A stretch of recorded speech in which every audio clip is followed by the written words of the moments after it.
The oral law was developed in the first part of the last millennium, roughly the years 100 to 500 of the Common Era. And so the oral law became the interpretations of the Torah. The Torah can be very cryptic.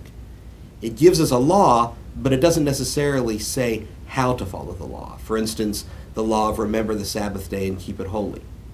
The oral law gave us how to remember the Sabbath day. Okay. And that oral law became known as the Mishnah. So that's the Mishnah. Okay. Oral law became known as the Mishnah. Now it said here it got codified into different topics. Yes, it got codified into different sections. There were 6 different sections of the Mishnah.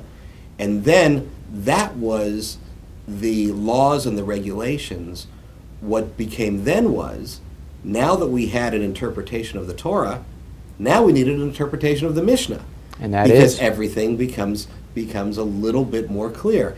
So the interpretation of the Mishnah was called the Gemara. Gemara. And the Mishnah and the Gemara together make the Talmud. Okay. So the Talmud is comprised of those two. Gotcha.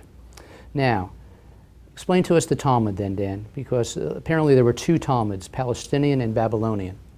Actually, the Babylonian and the Jerusalem. The Babylonian Talmud during the time when the temple was destroyed, especially in between the time when the first temple was destroyed and the second temple was destroyed, included the Babylonian exile. And that was a time when rabbis developed their discussions. The Babylonian Talmud became the more accepted version. The Jerusalem Talmud was developed by those who remained in that area, in Israel proper. And they have very similar sections with some minor differences. The reason why they would be similar is because they weren't written down for a long time.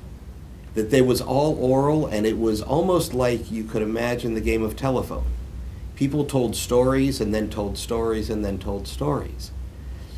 At one point, it was assumed that it should always remain oral, because the very act of engaging people in teaching, of explaining to somebody what this law is, was what kept it alive.